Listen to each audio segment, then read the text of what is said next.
there, and welcome to the Discipline of Discipleship, where we learn about some of the disciplines that it takes to be a disciple. One of the themes that we've been looking at throughout this entire series is reminding ourselves that nothing is impossible with God. Now that is a very exciting part of the Gospels because it means that any situation that we face, nothing is impossible. Jesus said it, an angel said it. We remember it at this time of the year because that's what the angel Gabriel said to Mary. Nothing is impossible with God. Now in recent times we've been hearing lots of different stories about things that are happening towards the end times. And this week we had one particular story about a star appearing and likening it because it was two planets that were producing something phenomenal in the skies. There were a lot of commentaries on about this possibly being what happened when Jesus came the first time, when he was born in Bethlehem. And we were looking for signs in the heaven.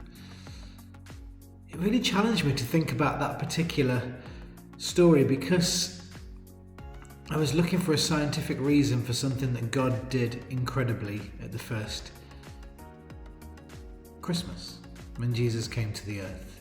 When he came, God with us, Emmanuel, and was born. Now the things that happened at that time were completely supernatural. There is no rational explanation as to how a virgin could become pregnant, except by a supernatural act of God. All throughout our life we hear of miracles, and miracles are supernatural events. How did Jesus make 5,000 people eat from just 5 loaves and 2 fishes? Why were there 12 baskets full left over? Where did the baskets come from? But how did this storm stop? How did Jesus walk on water? Now, if you want to, you can go searching and try and rationalize all these things and try and justify what it is that made these happen. Maybe it was coincidence. Maybe it was something. How do we explain that?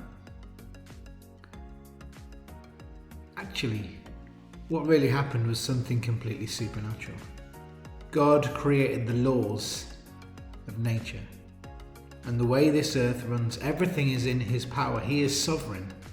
And therefore, if things happen that are supernatural, i.e. without explanation, he can still do that.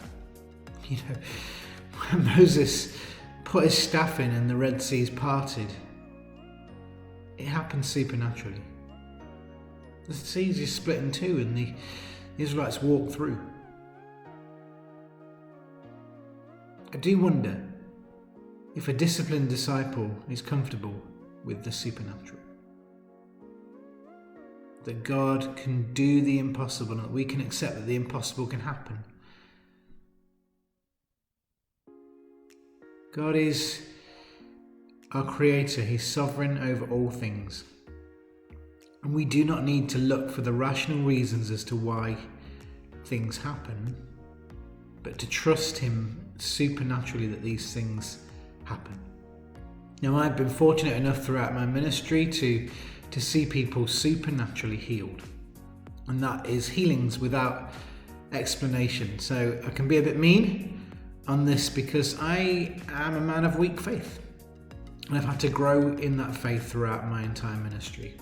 So I was forever meeting people who were healed of sore backs or headaches. And that is good. God can bring relief to people. But for me, I was really challenged when I was overseas ministering, and we were getting lots of people who wanted to be blessed and they were struggling with feelings, and we were praying for them and asking for them to be blessed, and things were happening. And then a man came, and that man had a growth coming right out the side of his head, and suddenly my faith was like shaking. It was like, for this man to genuinely be healed here and now, that physical abnormality had to disappear. That would take something supernatural happening before my eyes. Now,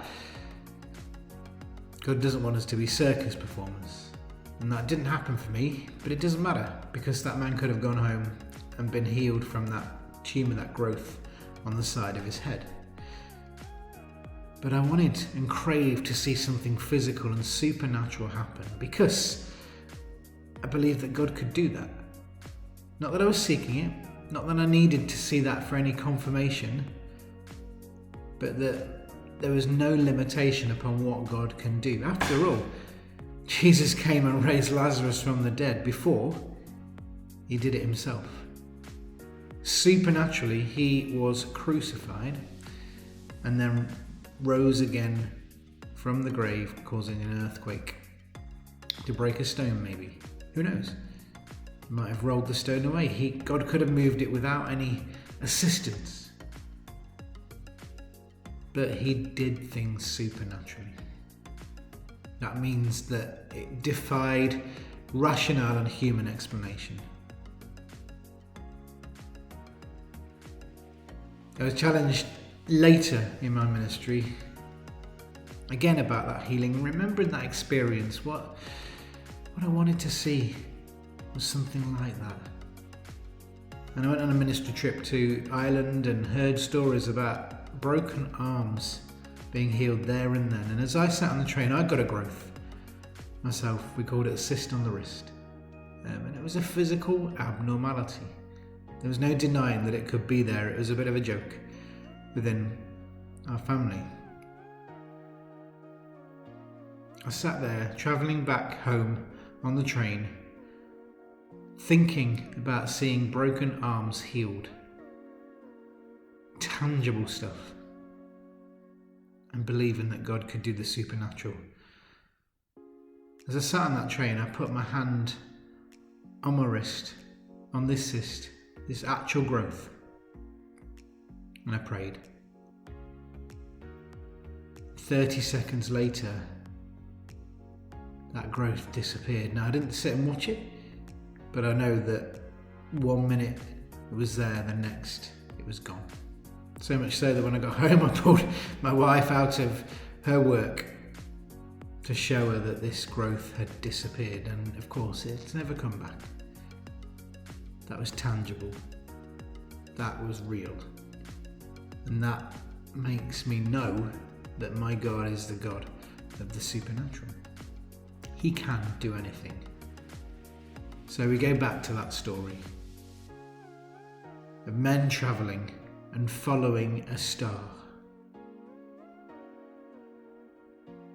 That star can move. It can position itself wherever God wants it to be positioned. It can be close to Earth, far in the skies. It can be a sign, because God doesn't need it to be worked out scientifically. He can do the supernatural. And I believe in that. And I trust Him in that. And I settle on that. Because I know that nothing is impossible with Him. I trust Him. One caveat though is that I submit to Him. And that in His timing and by His will, the supernatural will happen. That is conditional. He chooses to move the world exactly how He wants to and to do things in His timing, but He can still do the supernatural. A disciple takes God at His word, believes in the impossible, and doesn't put any limitation so that he can include the supernatural in his belief that things can happen. I'm so privileged to have seen inexplicable things throughout my ministry. But when I pray, I have no limitation on what God can do. I believe in the supernatural. I believe it comes from Him. Do you believe in the supernatural? Because I am convinced that a disciplined disciple trusts and believes that God can do the supernatural.